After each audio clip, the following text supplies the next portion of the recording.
nedtælling til at starte motoren her med vej. Vi skal have vækket et antal heste, sådan cirka 5.500 heste skal vi have vækket her, for at køre motoren rundt i ubelastet tilstand. Motoren er jo en lidt ældre sag. Den er bygget i årene 1932-1933 sammen med huset her. Det var oprindeligt et projekt på 4 motorer, og der blev et output på 60 megawatt. Men økonomi i starten af 30'erne, den strammede også, så det blev kun til den ene motor, og dermed 15 megawatt, som blev bygget der. Og de 15 megawatt bliver produceret af generatoren herhenne ved en spænding på 6.000 volt og 50 hertz. Og 50 hertz, når man så har fået plads til 52 polpar den på generatoren, så må det allerede ved en maskinmesterstuderende sige, at den her motor skal køre et omdrejningstal på 105,37 omdrejninger per minut for at holde frekvensen. Og det var så det, den gjorde det her.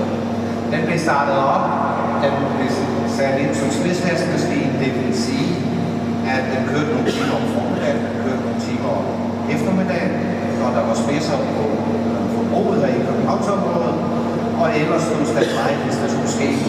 Det sker der så indimellem, og I vil senere se en film her, der blandt andet omtaler en hændelse i år 2003, hvor den virkelig var gang i den. Det var nemlig den eneste motor, der kunne starte inden for hele gridet, som dækkede Sydsverige, Sjælland og Falster. Det var strømløst det hele, og der gik den her ind og trak det hele i gang igen. Det var en lidt problematisk sag, fordi den havde jo stået stille i et stykke tid, og den havde også,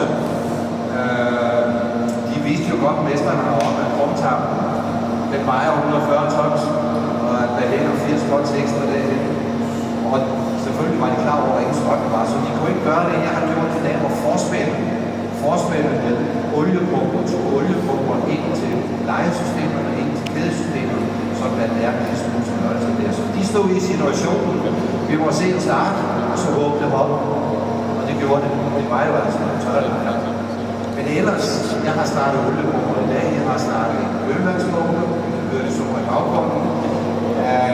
Hvis der skulle blive behov for det, eller i dag, hvis der skulle blive behov, kan man køle både smørolie og ferskvand, med selvvand fra havnen. Det er et system, der er bygget så smart op, at de centrifugalpumper, der er, de står over i vandet i havnen. Så for at få dem til at ansuge, så skal hele systemet sættes op i vakuum, og det skal jeg helt til sige, det gør man for sjov. Så det er heller ikke noget. Det vil komme til at larme.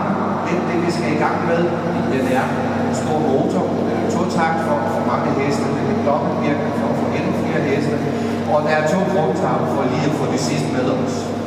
Den sidste krumtarme, den er drevet ved hjælp af udstødsgliderne, der udformes som stempler, det vil sige en forbrænding indeni, presser et hovedstempel nedad og gliderstempler opad, det bliver opfanget gennem vejsindrige system over til krumtarme nummer 2, som så når vi kører her nyder en ca. 2.200 hestekræfter. Hvor 1.200 bliver brugt til udblæser alene, og resten fører tilbage til hovedkrumtarmen via kædesystemet, som vi prøve dernede.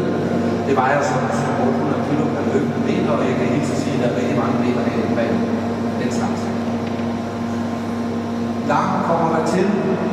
Jeg har åbnet for trykluft. Vi starter på 25 bar trykluft, og så sætter jeg trykluft på, kører motoren cirka en omgang, lufter ud, det kan høres, sætter dieselolie på, kører op til cirka 110 omdrejninger i minuttet, og jeg holder den cirka 5 minutter, og så kører vi ned igen. Inden da som indledning skal vi have lidt larm, der sidder en fløjte heroppe, den har siddet på en lokomotiv, en ny lokomotiv, og vi har fået det foræret fra en pensioneret lokomotivfører på Aarhusegn, der har overbevist os om, at den her motor er ikke til at slå i gang, hvis ikke der er fløjte først. Så derfor fløjter den først, så påstår jeg, at jeg kan ikke stoppe motoren på 2 gange, så det skal vi se, at jeg også husker, ellers så stopper motoren ikke. Så vi er parat til at gå i gang.